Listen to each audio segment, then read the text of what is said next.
Shalom semuanya, nama saya Fendi, saya seorang gembala, gembala. Ini teman-teman pelayanan saya dan tapi saya juga masih bekerja di sekuler. Saya IT consultant. Dan anak saya 2, istri saya ada ya, lagi di gedung yang lain. Dan saya akan mulai dengan ini dulu. Saya minta gambar yang tadi. Tadi Bu Grace bilang begini, pemberian terbaik itu Yesus memberikan nyawanya buat kita. Karena begitu besar kasih Allah akan dunia ini, sehingga dia memberikan anaknya yang tunggal, supaya yang percaya nggak binasa. Jadi kasih itu identik dengan memberi. Karena Tuhan mengasihi kita, dia beri yang terbaik. Apa? Penebusan dosa. Jadi cinta itu, love is giving. Love is giving. Dihafalkan dulu ya. Love is giving. Kalau ada mencintai seseorang, ada pasti memberi, saudara ya. Ada Bu Grace ya, Bu Grace ada suaminya. Bu Grace ngilang ya. Suaminya ada di saya lihat. Nah, itu di sana ya. Mereka saling, suaminya aja lah kalau istrinya nggak ada ya. Pak Wong cinta istrinya? Oh, cinta banget. Natalan kasih apa? Natalan kemarin ngasih apa? Oh, spesial rahasia ya toh. Tapi ngasih sesuatu ya. Wih, keren ya. Itu love is giving, saudara ya. Dan Tuhan itu mencintai kita. Saya pengen tunjukin gambar ini, saudara. Ya, anak kecil itu pegang satu boneka, teddy bear. Dia cinta banget boneka itu, dia bilang I love it. Dan Tuhan tuh bilang, "Nak, aku minta." Tapi yang dia tidak tahu, di belakangnya, di balik punggungnya Tuhan Yesus ada teddy bear yang lebih gede. Anak kecil ini nggak tahu. Tapi Tuhan bilang, "Aku minta bonekamu boleh tak kasih ke anak rumah Shalom." Gitu. Si anak gadis ini berkata, "Wah Tuhan, nggak bisa, aku cuma punya satu dan I really love this." Ya, kalau itu disodorkan di hidupmu, apa yang kau lakukan? Kau nggak tahu di belakangnya ada boneka besarnya. Apa yang kau lakukan? Saya akan mulai dengan ini ya. Kita sering nyanyi gini, apa ya? Ku cinta kau Yesus lebih dari segalanya, gitu. Atau yang ku ingini engkau saja, gitu. Selain kau tiada yang lain, ada padaku di surga, di bumi dan di surga lah, ya kan? Gak ada yang lain. Nah, saya minta boleh ada volunteer, saya kasih hadiah nanti. Ada yang mau menemani saya di depan jadi volunteer? Enggak ada ya. Friendly deh. Saya baru kenalan tadi. Friendly dulu. Yang kamu paling cintai dalam hidupmu itu apa? Sembarang apa aja lah. Gitar, oke. Punya berapa kamu? Punya 2. Kalau dikasih 1, oke dong. Boleh. Yang dari luar kota yang butuh gitar buat pelayanan boleh angkat tangan. Angel ya. Angel ya. Wah, pas 2. Yang paling kamu suka yang mana? Yamaha F130. Mau? Apik ya? Suka banget kamu ya? Cinta banget ya? Kalau Tuhan minta, bukan ibunya yang minta lah. Kalau ibunya minta nggak usah dikasih. Tuhan yang minta, kamu kasih enggak? Tuhan minta, suruh ngasih ke ibu itu. Kasih ya. Bawa enggak? Puji Tuhan kamu tidak bawa. Ya. Siapa lagi mau jadi volunteer? Karen. Saya cuma kenalin ini aja. Yang paling kamu sukai dalam hidupmu apa? Yang paling aku sukai dalam hidupku anak-anak rumah singgah. Jangan yang rohani gitulah ya. Yang kamu cintai dalam hidupmu loh. Kamu punya pacar? Oh belum. Apa ya? Ada yang kamu taksir? adalah. Adalah. Barang yang paling aku suka, handphone. iPhone iPhone 8 Plus. 8 Plus itu kan lama toh. Ya, kayak gambar itu minta iPhone 8 Plusmu, tapi kamu nggak tahu di belakangnya iPhone terbaru berapa sih? Oh, 13.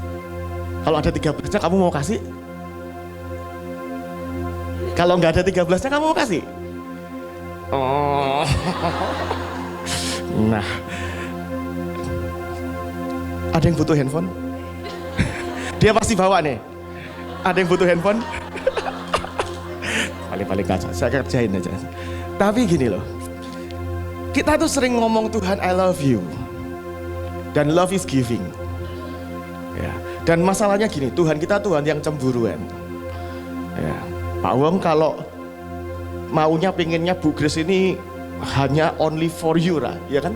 Ya dah. Bener kan, nggak boleh ada pill dah. Ya kan? Kalau Tuhan itu pernah baca ayat ini enggak? Yakobus berapa itu ayatnya ya? Yang Tuhan bilang gini, Tuhan itu mengingini engkau dengan cemburu. Gitu. Dalam bahasa Inggris dikatakan gini, dia tuh penginin engkau hanya untuk dia saja. He wants you only for himself. He wants your love only for himself. He wants your heart only for himself.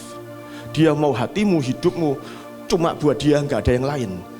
Karena yang lain selain Tuhan, yang equal, yang mirip-mirip, yang memper-memper, yang mendekati, that's an idol, berhala. Nah yang sering kali, saya to the point aja, yang sering kali jadi berhala dalam hidup kita tuh duit. Nah, kalau mau to the point, yang dia cintai gitarnya ya. Kalau dia punya duit, dia bisa beli gitar lagi. Dia suka handphone. Kalau dia punya duit, dia bisa beli handphone yang lebih baru. Intinya materials, ya kan? Nah, makanya Tuhan bilang begini, kamu nggak bisa sembah Tuhan, mencintai Tuhan dan mencintai mamon. Mamon itu rasa aman, rasa nyaman di keuangan dan materials. Nah, itu yang menyebabkan Tuhan seringkali yang Tuhan minta, give me your money. Saya to the point itu. Give me your money. Bukan karena dia butuh duitmu. Karena Alkitab berkata punya Tuhan segala kekayaan, segala kemuliaan, kejayaan. Tapi yang dia mau, kamu tidak mencintai apapun selain dia. Nah seringkali dia harus minta. Kasih Pak Kasan, kasih uangmu semuanya. Supaya motong ini. Gitu. Apa yang paling kamu cintai? Nah, buat tiap orang, judulnya Art of Giving, seni memberi. Kenapa dibilang seni? Karena seringkali everyone itu tiap orang unik dan yang Tuhan minta berbeda. Gitu. Buat saya seorang family man. That's my dream. Itu cita-cita, itu mimpi saya berkeluarga yang wow begitu ya. Ketika saya sekolah minggu itu orang tua saya dulu tidak kenal Tuhan. Tapi saya kenal Tuhan lebih dulu, saya sekolah minggu 8 tahun, 7-8 tahun. Saya ke gereja, setiap kali saya lihat family bersama-sama turun dari mobil istri, suami dengan anak-anaknya. That's one day aku punya keluarga begini nih. Sakinah mawadah marohmah gitu. Ya kan? Liburan asik lah. Saudara perhatiin saudara. Nah, one day ketika saya baru nikah loh saudara. Baru nikah loh. Baru berapa bulan. Suatu kali kami datang ke ibadah di gereja. Dan Tuhan berkata di hati kami. Waktu itu Bu Iin lagi challenge persembahan saudara. Dan sekali lagi Tuhan ngomong gini. Setiap orang tanya Tuhan. Apa yang Tuhan minta untuk kau berikan. Dan hari itu Tuhan bicara di hati saya. Tiba-tiba mata saya tertuju ke cincin kawin saya. Makanya saya hari ini tidak pakai saudara. Tapi saya menikah, saya punya istri ya. Nah, dan saya beri. Yang luar biasa itu saya di sebelah sana, istri saya sebelah sana. Saya WL, istri saya penari. Dan kami itu pandang-pandangan. Dan kami tahu hari itu kami habis pandang-pandangan kami lihat cincin. Dan kami tahu kami harus kasih. Bukan cincinnya, tapi our family. Our marriage. Perhatiin saudara. Pembicara hari ini ya, Bu Grace, mana Bu Grace? Suaminya ada di sana. Pak Wong Pak Kasan, istrinya ada di, tadi saya lihat. Itu di sana. Saya, istri saya melayani di tempat lain, saudara. Pengen ditungguin begini, saudara. Kemarin dia khotbah, pasangan sama Bu Grace. Saya tungguin, saudara. Sambil saya nyiapin slide. Saya tungguin, saudara. Karena saya lowong. Hari ini dia nggak lowong, dia menggantikan saya pelayanan yang lain di Jakarta. Karena saya harus melayani saudara. Tapi itu pernikahan kami. Hampir, ya nggak hampir lah, kadang-kadang lah ya. Ya mungkin separuh hari pernikahan kami itu cuman berjumpa pagi, bertemu malam. Di sini ada partnernya, Dokter Hana lah. Itu mungkin Melinda lebih sering sama Dokter Hana daripada sama saya. Tapi hidup kami consume out buat melayani Tuhan. Pedih nggak? Oh ngoyak saudara. Karena itu cita-cita saya ingin berkeluarga, sakinah, mawadah, maroma, makan nggak makan kumpul kemana-mana sama-sama. Tapi Tuhan bilang, nak, bisa nggak hanya aku dan aku yang kau cintai? Gitu. Saya suka liburan, saudara. Saya itu suka piknik, suka liburan. Liburan favorit saya itu pantai. Ya, pantai yang bening, jangan Tanjung Priok lah ya. Jangan Ancol itu, Ancol no, coret saudara. Liburan dream saya itu pantai yang bening, ikan banyak gitu. Mata lihat bisa lihat ikan, nyemplung ke laut, wah itu menyenangkan. Meskipun saya nggak jago berenang. Suatu kali, waktu itu kita semua ini sebenarnya juga pernah ngalami lah yang susah-susah, masa-masa susah. Dan hari itu saya lihat di YouTube, saudara, wah ada yang namanya Pulau Macan, Tiger Island. Ada yang tahu? Nah, saya download di iPad saya, saudara. Banyak, tiap hari saya tumpangin tangan. Dan saya nabung buat itu. Saya rayu istri saya karena dia nggak suka pantai, saudara. Tapi saya rayu, I want this. Kamu temenin saya, nggak temenin saya pergi udah. Gitu. Nah, dia bilang, ya iyalah daripada kamu pergi sendiri ya aku temenin lah ya kan. Dan kami nabung. Setiap hari saya tumpangin tangan.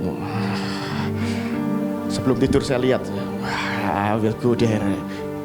Tahu bulan Mei waktu saya ulang tahun, saya akan ke sana. Dan tiba-tiba udah terkumpul duitnya.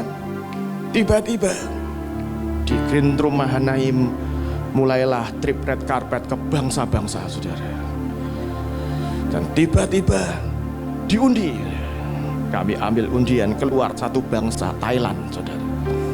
Dan oke lah ya, ntar kita sambil doakan, saya nggak ngeh, saudara.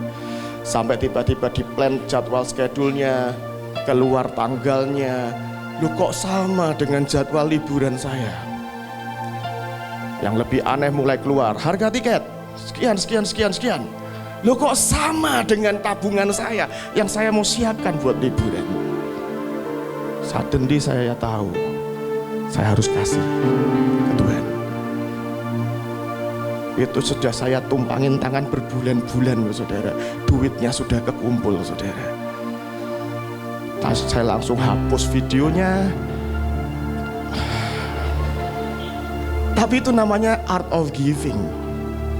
Buat Anda yang gak demen liburan, demennya rebahan, ya Tuhan akan suruh kamu berhenti rebahan, kerja gitu ya kan, gitu. Tapi karena intinya cuma satu, He really want your life, your heart, your love only for Him. Cuma itu. Ketika dia minta sesuatu dari hidupmu, dia gak butuh pemberian. Dia pingin hatimu, dia pingin hidupmu, dia pingin cintamu, dia pingin setiap hembusan nafasmu. Only and only for Him. Dan hidup devoted kepada Tuhan gak pernah rugi. Gak pernah rugi. Amin. Oke, setiap pelayanan pasti saya percaya setiap pelayanan itu berawal dari visi. Setuju ya? Visi yang Tuhan sediakan. Nah, kalau itu visi dari Tuhan, saya sering dengar Pak Petrus Agung almarhum berkata gini, untuk setiap visi dari Tuhan, Tuhan akan menyediakan provision. Amin. Nah, tapi proses menyediakannya itu seringkali yang saya bilang tadi, ngeri-ngeri, sedep, mesti pakai lutut, pakai jeritan, pakai tangis, pakai doa dan segala macam. Tapi saya mau ajarkan sesuatu. Semua di sini pelayanan kan ya? Nah, saya percaya setiap pelayanan, bahkan mimpi-mimpi pribadimu itu Tuhan akan sediakan. Nah, tapi saya ingin ngajarin sesuatu. Kalau tadi Pak Kasan, Bu Grace ngajarin tentang memberi. Tapi saya ingin ngajarin satu hal. Bagaimana caranya kita itu menarik provision Tuhan untuk pelayanan kita. Amin. Ya. Give and it will given to you, saudara. Berilah maka engkau akan diberi. Itu hukumnya dulu. Siapa yang mau itu ya, kata tadi anak kecil tuh, beri maka kamu akan diberi. Mau ya. Dan saya bikin singkatan supaya gampang mengingatnya. Kan selama 3 hari ini Anda dikasih banyak banget. Nah, saya mencoba membantu Anda supaya gampang ingatnya. Saya bikin singkatan give. Yang pertama God centered. Semuanya itu harus tentang Tuhan, maunya Tuhan, kehendak Tuhan.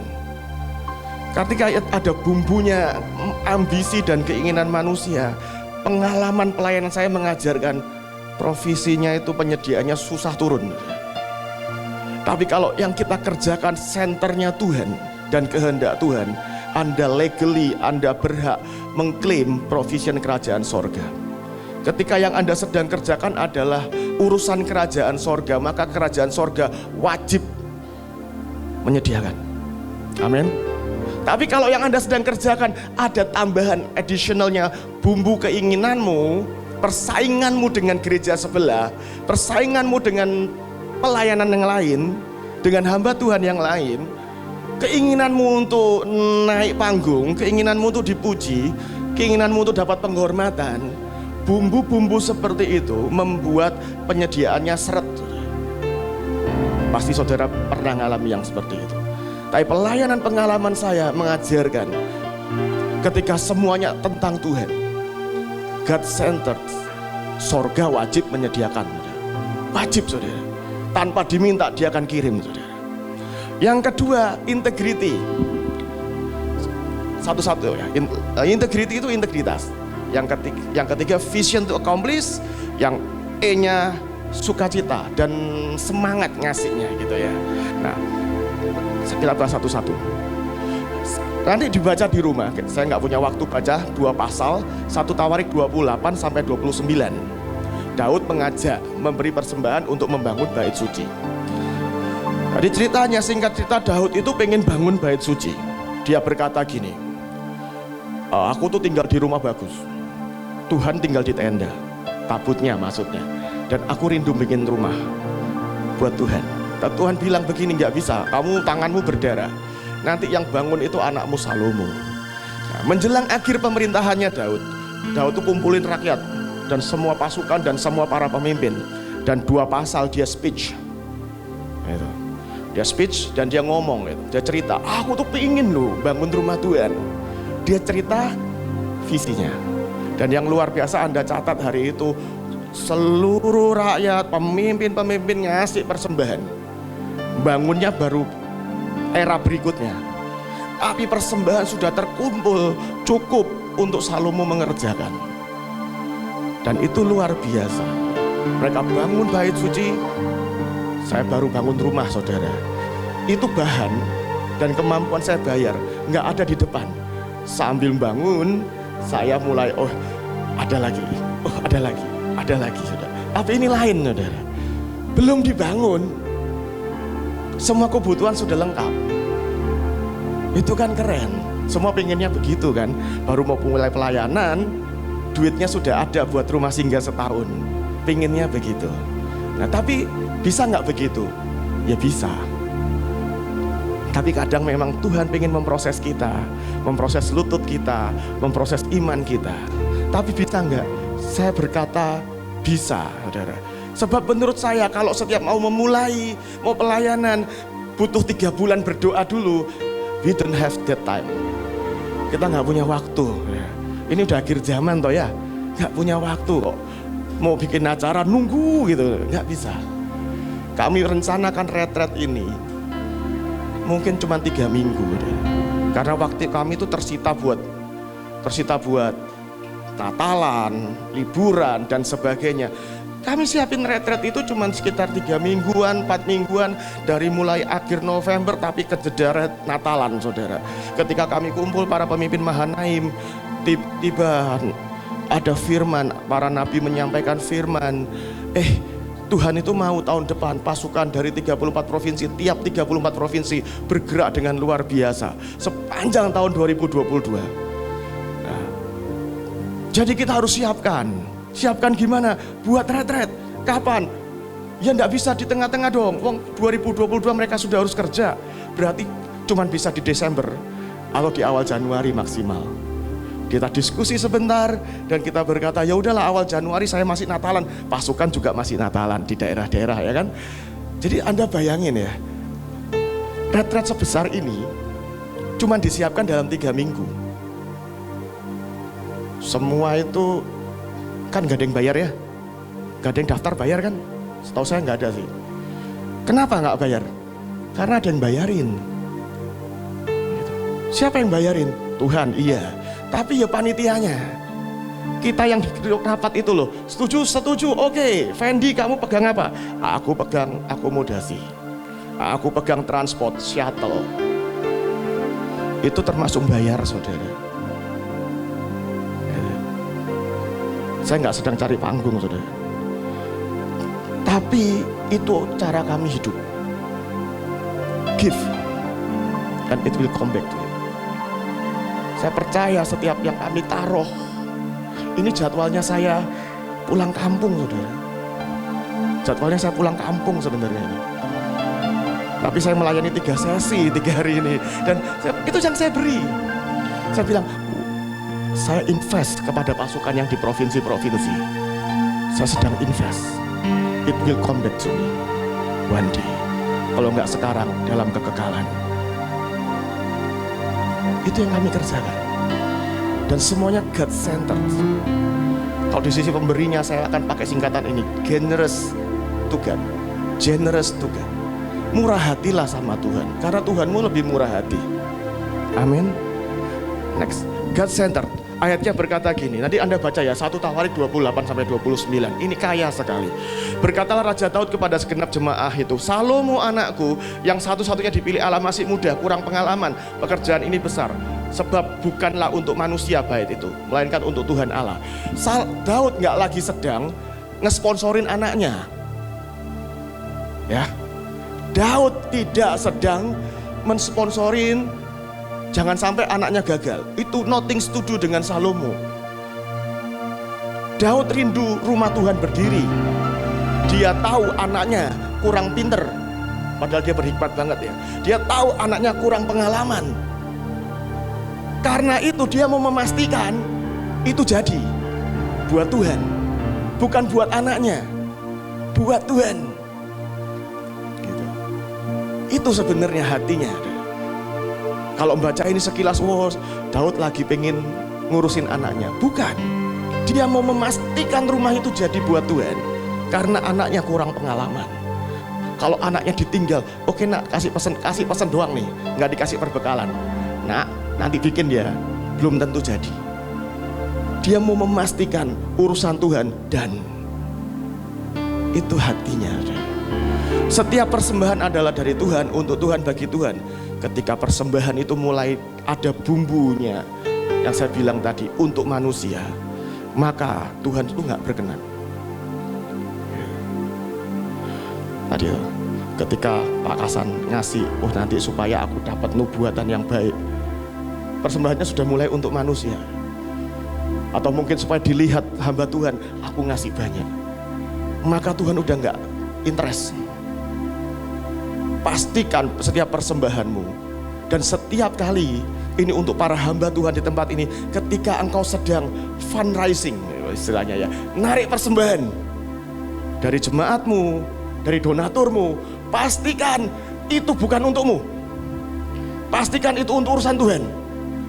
Itu yang pertama, rules number one. Kalau engkau tidak ingin lihat itunya, blessingnya turunnya tuh seret, kau harus pastikan itu hanya dan hanya untuk urusan Tuhan. Seringkali seret, kenapa? Ada bumbu manusianya, ada bumbu kedagingannya, dan itu yang membuat penyediaannya seret. Nomor satu, pastikan pelayananmu ketika engkau sedang lobby seseorang untuk membiayai, pastikan hanya dan hanya untuk urusan kerajaan sorga. Amin. Nomor dua, integrity. Lagi pula oleh karena cintaku kepada rumah Allahku, maka sebagai tambahan pada segala yang kusediakan bagi rumah kudus, aku memberikan pada rumah Allahku dari emas perak punya aku sendiri. Kemudian, siapa yang punya batu permata menyerahkan pada Yehiel orang Gerson itu untuk perbendaharaan rumah Tuhan. Integrity itu begini loh. Setiap persembahan ya dimulai dari kita dulu gitu. Kami mau buat retret, ya kami tabur dulu, kami kasih dulu. Dan Daud melakukan sebelum dia tarik persembahan dari bangsanya, dari jenderal-jenderalnya, kamu kasih berapa? Kamu kasih berapa? Dia kasih dari dirinya sendiri. Itu namanya integritas. Ya kan? Itu namanya integritas. Ngasih contoh. Mulai dirimu memberi dulu. Dan saya senang banget tadi semua yang cerita. Dari mana penyediaannya? Ya dari kami sendiri. Itu nomor satu, integritas. Yang kedua, integritas berarti itu harus dipertanggungjawabkan. Beberapa gereja tempat pelayanan kasih laporan keuangan, dipublish. Ya kan? Sebenarnya kadang-kadang para pemberi nggak butuh itu. Cara saya paling gampang itu adalah setiap kali nih misalnya saya pergi ke Papua, kami pegang sorong dan kami akan challenge jemaat untuk nabur.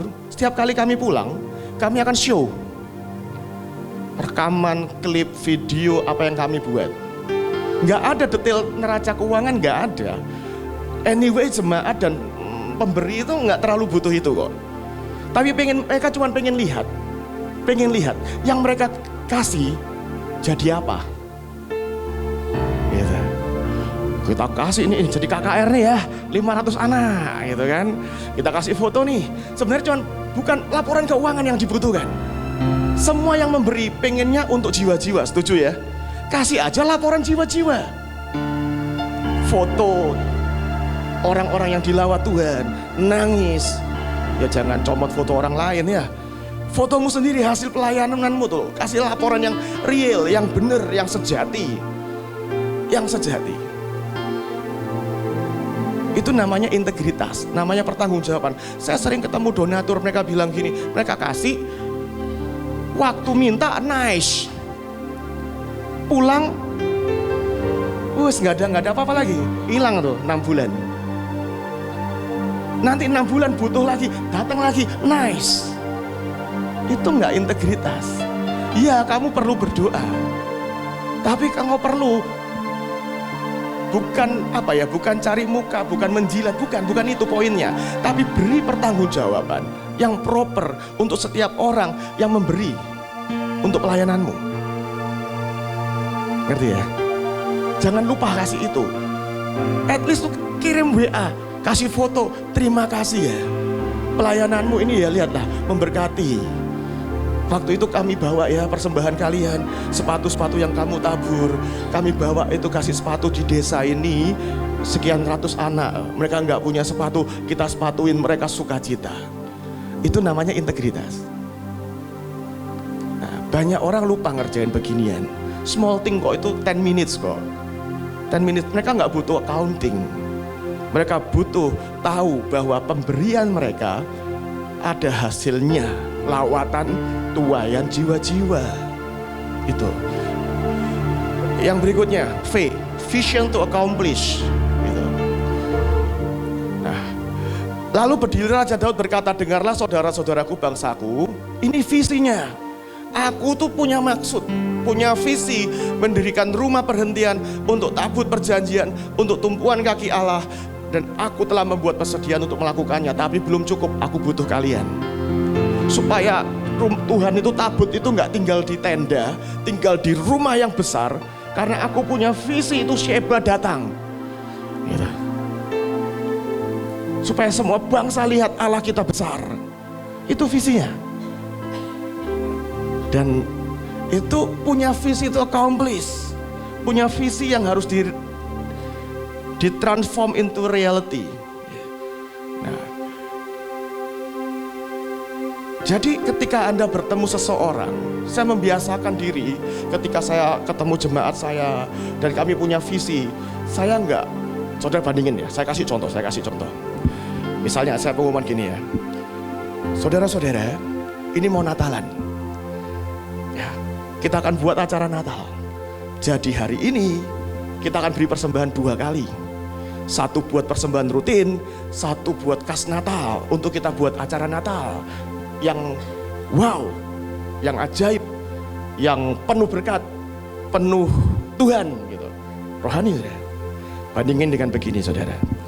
Saudara, ini mau Natalan ya, dan kita mau beri kado buat Tuhan. Kado terbaik buat Tuhan, Tuhan sudah kasih buat kita nyawanya. Dan kita waktunya Natalan, dia ulang tahun, kita buatin dia pesta, kita kasih dia hadiah apa? Jiwa-jiwa. Maka Natal ini kita akan turun ke jalan, bikin pesta, kasih makan, kasih kado buat orang-orang yang gak pernah Natalan. Ya, dan supaya mereka ngalami Tuhan, ketemu Tuhan, merasa dicintai Tuhan, bahwa Tuhan hadir buat mereka. Untuk itu kita perlu logistik. Jadi Anda yang punya mainan gak dipakai, itu berkoli-koli baju itu yang stok mati, Anda bawa saudara, buat Anda tidak berguna, buat orang-orang ini jadi blessing. Mari kita realisasikan, kita kasih kado istimewa buat Tuhan. Apa? Jiwa-jiwa. Itu cita visi. Maka Anda akan tertarik kasih yang mana? Ayo. Yang kedua toh. Yang pertama, oke lah, biasanya saya kasih 100.000, saya bagi 2, 50.000 persembahan Natal, 50.000 persembahan rutin. Bener nggak? Ayo yang suka begitu angkat tangan. Wih, luar biasa, di sini tuh sukacita memberi semua. Tapi kalau yang cara kedua, Anda akan tergerak gitu. Bener nggak sih? Kenapa? Ada visi yang disampaikan, ada visi dari Tuhan yang disampaikan. Nah, itu butuh narasi, belajar menyampaikan. Jangan nyontek dari Google proposal Natal. Wah, itu nggak laku saudara, nggak laku saudara, beneran nggak laku. Orang baca itu akan, foto iki ya gitu. Tapi cerita visi, orang akan tertarik, duitnya ikut tertarik. Amin. Yang berikutnya, coba dibaca sebelumnya lagi. Tagline-nya, selalu ada provisi untuk visi yang kuat, tajam, jelas dari Tuhan, disertai dengan penjelasan narasi, penyampaian yang baik. Coba kalau Anda coba bilang, kita mau Natalan, mau bergerak, Anda nabur, nanti geraknya apa tergantung persembahan Anda seberapa banyak. Anda nggak akan bergerak kemana-mana. Begitu. Ngerti maksud saya ya? Excitement and joy. Aku tahu ya Allah bahwa Engkau penguji hati dan berkenan pada keikhlasan. Maka aku pun mempersembahkan semuanya dengan sukarela dan tulus ikhlas. Dan sekarang umatmu yang hadir di sini telah kulihat memberikan persembahan sukarela kepadamu dengan sukacita. Ya, saya nggak menghakimilah cara-cara gereja-gereja tertentu. Tetapi ya kalau Anda sodorkan kantong. Kalau saya memposisikan diri sebagai yang memberi, saya jadi tertekan sebenarnya. Saya jadi tertekan dan tidak memberi dengan sukacita. Terpaksa. Kenapa? Ditodong kantong. Kita edarkan persembahan pertama. Habis nyanyi 2 lagu, kita edarkan persembahan kedua. Buat Natalan. Habis firman amin, kita edarkan persembahan ketiga. Buat kas pembangunan. Saya merasa ditodong dan bagaimana saya bisa memberi dengan sukacita. Padahal Manusia sering nggak peduli apakah persembahan itu diberi dengan sukacita atau dengan keluhan. Yang penting jumlahnya terpenuhi. Ya kan? Tapi Tuhan hanya tertarik pada orang yang memberi dengan sukacita. Ada ayatnya, God love cheerful givers. Kalau nggak cheerful ngasihnya, Tuhan nggak cinta. Itu tadi disebutin Pak Hasan lah, korban-korban dan persembahan yang buat Tuhan menjemukan. Gitu. Mengapa Anda beri dan itu nggak kembali kepadamu? Kenapa? Kadang-kadang dan seringnya karena ketika ngasih nggak dengan sukacita, nggak excited, nggak excitement. Hari ketika saya taruh cincin saya, saudara, nangis saudara, tapi nangis bahagia. Bukan nangis ratapan, nangis bahagia. Ketika saya kosongkan saldo saya, nangis saudara. Tapi nangisnya bukan nangis sedih. Anda yang pernah ngelakuin itu pasti tahu rasanya ya. Bahagia, bahagia, excited. Tapi air mata turun terus. Pedih itu, tapi sukacita. Makin dirasa makin nangis, tapi makin bahagia. Pernah gitu ya? Ya kan? Nah itu cheerful giver, air mata tapi cheerful. Dan Tuhan cinta. Karena apa Tuhan cinta? Engkau motong sesuatu di sini yang kau cintai dan kau berkata, Tuhan, aku cuma mau cinta Engkau. Dan buat Tuhan, wah, kita excited, dia excited. Dia seneng lihat itu. Amin. Dan ini loh, tolong dihafalin saudara. Jangan pernah nggak peduli jemaatmu, donaturmu ngasihnya mau sukacita, mau nggak sukacita, mau ngeluh, mau ngomel, yang penting lu transfer. Jangan, don't do that. Jangan pernah. Anda boleh contoh, boleh tidak, tapi di gereja saya hanya tarik persembahan seminggu 1 kali. Cuman waktu persembahan, waktu ibadah minggu 1 kali. Ketika misalnya mau retret ini, saya cuma bilang gini, hari ini ya kita kasih persembahan khusus, nggak ada 2 kali, tapi kita kasih 1 kali persembahan khusus, karena ini buat menjamu tamu-tamu dari provinsi. Dan Anda beri bukan dengan cara yang biasa, beri tanya Tuhan, karena ini kita sedang investasi buat Indonesia. Ya udah, seluruh persembahan hari itu saya pakai buat retret ini. Kas gereja gimana Pak? Itu urusan Tuhan. Saya pingin jemaat saya ngasih dengan sukacita. Saya pingin jemaat saya give and the blessing come back to them. Itu cinta saya buat jemaat saya. Dan saya nggak pingin mereka tertekan dan memberi dengan terpaksa. Mau ibadah di tengah minggu, ada seminar, ada doa malam, ada apapun, saya nggak pernah tarik persembahan. Padahal kalau kita doa malam pun kita kasih makan. Tapi saya nggak pernah. Dan sejauh pelayanan saya 8 tahun saya menggembalakan, nggak pernah kekurangan kok. Natalan ya asik, retret asik, Paskah ayu, ke bangsa-bangsa 1 kali itu ya. Tahun lalu nih, Desember awal. Tahun depan kita harus ke bangsa-bangsa.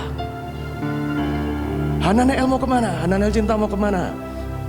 Tuhan bicara Mesir gitu. Kapan Bu?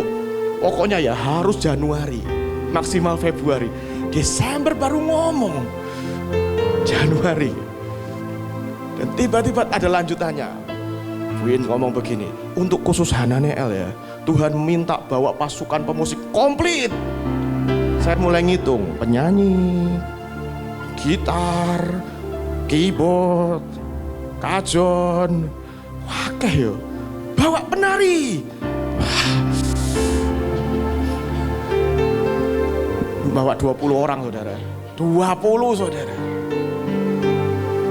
Ya tapi kalau itu vision, pasti dari visi dari sorga. Mau seminggu pun ayo. Kita udah set tuh, trip 9 hari apa berapa hari tuh. 8 hari atau berapa hari. Last minute udah. Besok lusa berangkat nih. Sore ini pemetaan dapat sesuatu. Wah, kita itu kayaknya mesti sekalian ke kota ini.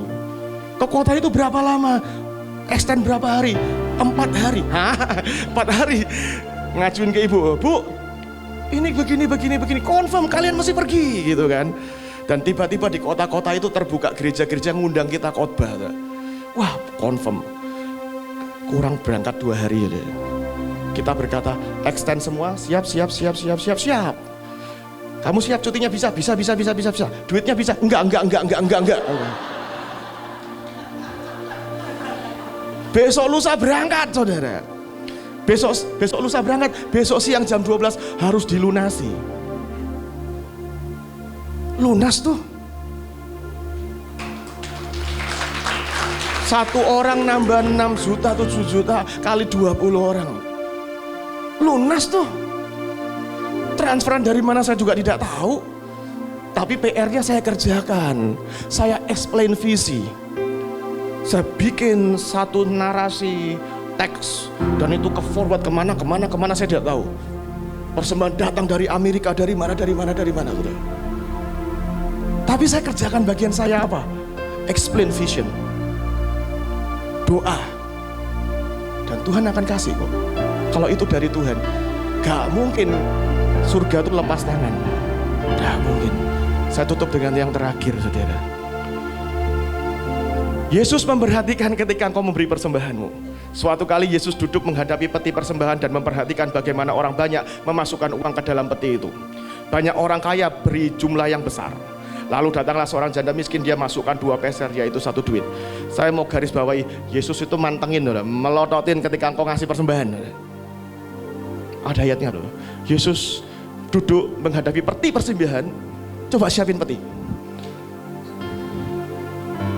Ayo loh masuk kelas giving, saudara. Saya buka peti, saudara. Nah, ini ya. Nanti Anda kasih persembahan, saudara. Serius, saudara. Tapi bukan Yesus, bukan saya nih. Saya duduk di sini. Anda kasih berapa? Bukan. Yesus. Bayangin Yesus ini. Duduk sini. Ini anggap saya Yesus. Lihatin. Anda kasih berapa? Anda kasih apa? Dia lihat tuh. Makanya jangan kalau ngasih persembahan diuntel-untel, saudara. Ngerti diuntel-untel? Diremes-remes sampai lecek semua. Anda menyusahkan yang hitung. Dan masa Tuhan dikasih duit diucel-ucel, saudara? Please lah. Kasih yang licin, kalau perlu disetrika dulu, saudara, ya. Gitu. Dan izinkan saya share satu visi, saudara. Biaya retret ini semua sudah tertutup. Saya mau cerita sesuatu. Saya menghandle urusan beberapa akomodasi, beberapa hotel untuk pembicara dan orang-orang yang memang kita harus hormati. Nggak cukup uang kita untuk taruh semua di hotel, mohon maaf. Sehingga mungkin beberapa tidur di sekolah.